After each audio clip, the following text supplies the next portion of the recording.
नमस्कार दोस्तों, take scan के एक बिल्कुल नया फ्रेश और एक्साइटिंग एपिसोड में आपका बहुत बहुत स्वागत है।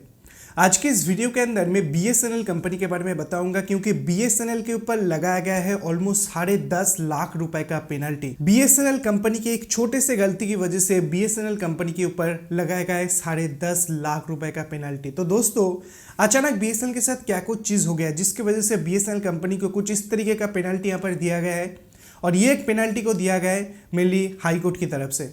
चलिए वीडियो को शुरू करते हैं और इस वीडियो के अंदर इसके बारे में पूरा डिटेल्स जान लेते हैं, और एक इसके अंदर बहुत ही इंटरेस्टिंग कहानी है जिस कहानी के बारे में भी इस वीडियो के अंदर मैं आपको बताऊंगा। चलिए वीडियो को शुरू करते हैं।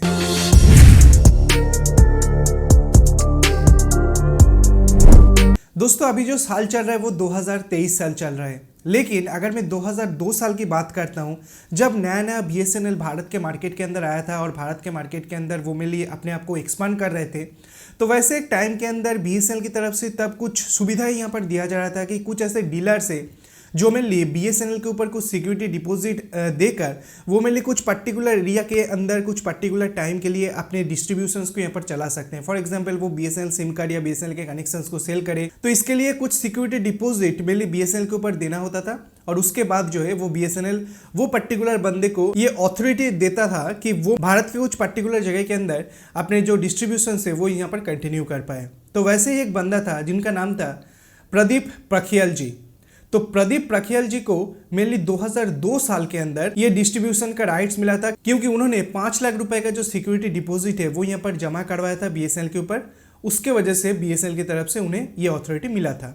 काफ़ी बढ़िया बात है। इस तरीके से भारत के काफ़ी जगह के अंदर काफ़ी सारे लोग जो है वो मेनली BSNL को डिस्ट्रीब्यूट करते थे, क्योंकि तब BSNL का कंडीशन काफ़ी बढ़िया था। BSNL बहुत ही ज़बरदस्त तरीके से भारत के अंदर एक्सपांड कर रहा था और भारत के अंदर सबसे ज़्यादा प्रॉफिटेबल कंपनी था। तो उस टाइम के अंदर BSNL कंपनी की तरफ से मेनली एक बंदे को एक पोस्टपेड कनेक्शंस दिया गया था जिनका नाम था सुरेंद्र रातवाल। सुरेंद्र रातवाल जी को मेनली एक कनेक्शंस को प्रोवाइड यहाँ पर किया गया था, और ये जो कनेक्शंस दिया था वो मेनली प्रदीप जी की मदद से वो दिया था। अभी देखिए सुरेंद्र जी क्या किया कि उन्होंने BSNL का सर्विस यहाँ पर यूज़ किया और कुछ महीने का बिल जो है वो यहाँ पर जमा नहीं करवाए। मेनली BSNL के अंदर जो पोस्टपेड कनेक्शंस होते हैं या BSNL के जो सर्विसेज होते हैं तब बिल बेसिस आते थे, मतलब पहले आप यूज़ किए उसके बाद जो बिल है वो आपके पास आ जाएंगे, उसके बिल को आपको पेमेंट करना होगा। तो यहाँ पर कुछ महीने का बिल पेमेंट ना करते चलते उनका जो टोटल ड्यूज अमाउंट हो गया वो ऑलमोस्ट 4.5 लाख रुपए हो गया। मेनली सुरेंद्र जी का जो बिल है वो 4.5 लाख रुपए यहाँ पर हो गया। और इसके बाद BSNL ने क्या किया कि ये प्रदीप जी को जो जिनको मैंने डिस्ट्रीब्यूशन राइट्स यहाँ पर दिया था उनका जो सिक्योरिटी डिपॉजिट है वो यहाँ पर BSNL ने ले लिया और उन्हें मेरी जो अथॉरिटी है उसे कैंसिल कर दिया।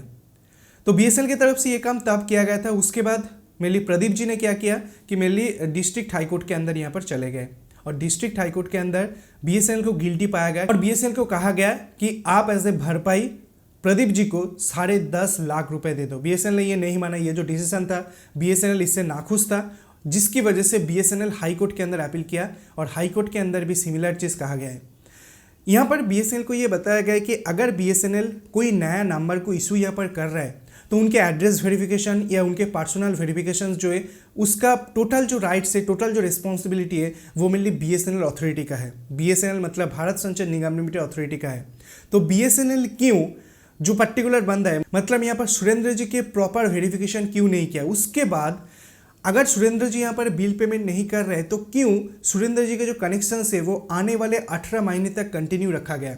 BSNL की तरफ से उनके कनेक्शंस को कैंसिल नहीं किया गया, उन्होंने बिल जमा नहीं करवाया, लेकिन फिर भी 18 महीने तक यहाँ पर खींचा गया उनके पर्टिकुलर बिल पेमेंट।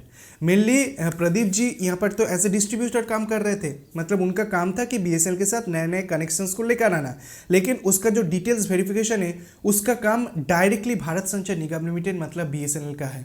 तो यहाँ पर BSNL को गिल्टी पाया गया और प्रदीप जी को नॉट गिल्टी पाया गया, और BSNL को ये इंस्ट्रक्ट किया गया कि BSNL प्रदीप जी को 10.5 लाख रुपए एज ए फाइन जो है वो यहाँ पर दे दे, क्योंकि उन्होंने 5 लाख रुपए का सिक्योरिटी डिपॉजिट लिया था, वो पहले BSNL ले लिया, और उसके बाद जो है वो मेरे लिए काफ़ी ज़्यादा हैरेसमेंट का सामना करना पड़ा प्रदीप जी को as a BSNL distributor. Finally यहाँ पर जो घटना घटा है बहुत ही ज़्यादा अनफॉर्चुनेट है, लेकिन BSNL को भी यहाँ पर सोचना होगा कि कोई एक पर्टिकुलर बंदा अगर बिल पेमेंट ना कर रहे हैं तो मैक्सिमम 1 से 2 महीने उनका सर्विस को कंटिन्यू रखा जाए।